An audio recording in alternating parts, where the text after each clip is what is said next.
The Q70 is the queen of Infiniti's passenger car fleet, a big sedan with a distinctive presence, two available wheelbases, gracious interior appointments, and respectable powertrain choices, including all-wheel drive and a hybrid.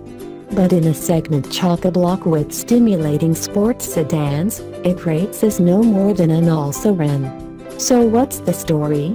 The Q70 rolled into the 2015 model year with a freshening, revised front and rear fascias and the addition of the long wheelbase version tested here, that moved it cosmetically closer to the smaller Q50.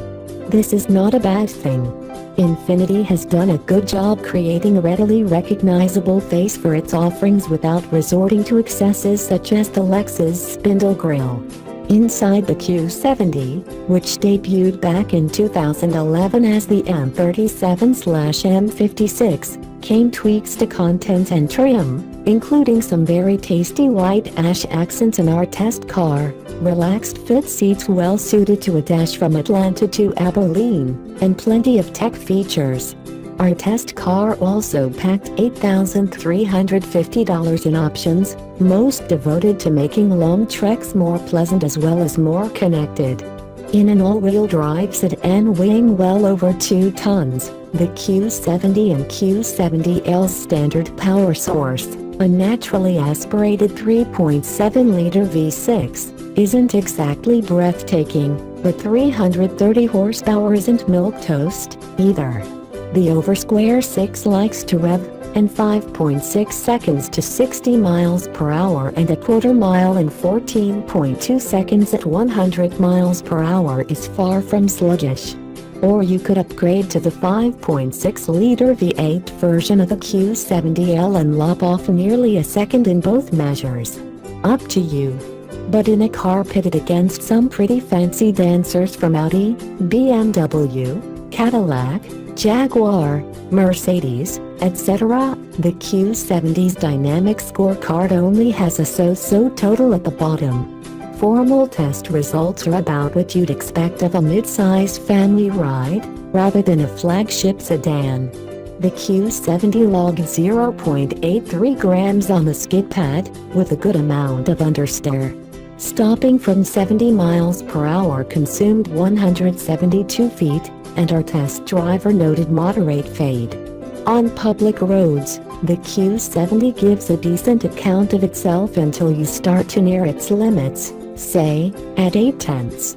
At that point, there's a little more up and down motion than we like to see in a fast sedan, there are occasional tiny tremors in the chassis, and we wish the car were equipped with shift paddles, waggling the gear lever fore and aft just isn't satisfying.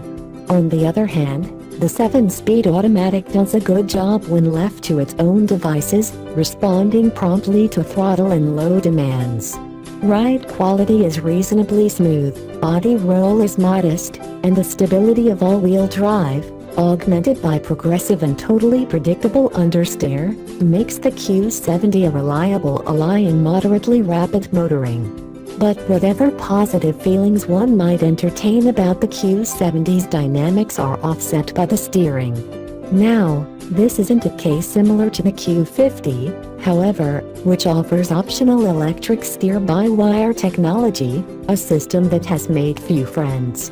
But the Q70's speed-sensitive hydraulic rack and pinion system is irritating at the first turn of the wheel, and the irritation doesn't diminish as the miles pile up.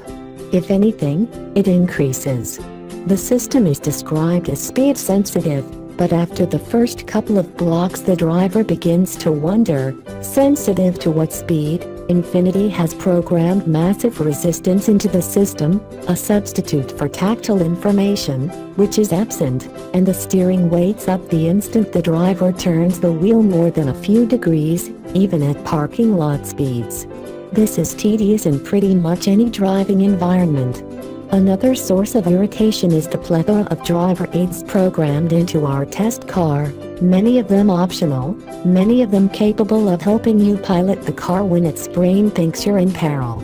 There are also all sorts of audible warnings. The driver keeps expecting to hear his mother's voice saying, "You could put your eye out," At least most of them can be silenced at the push of a button.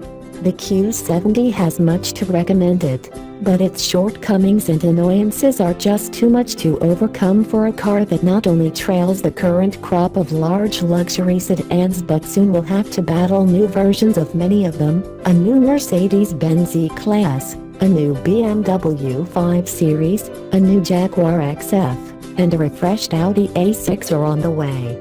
We look forward to seeing where the Q70 goes in its next iteration, but this one stays in the also ran column.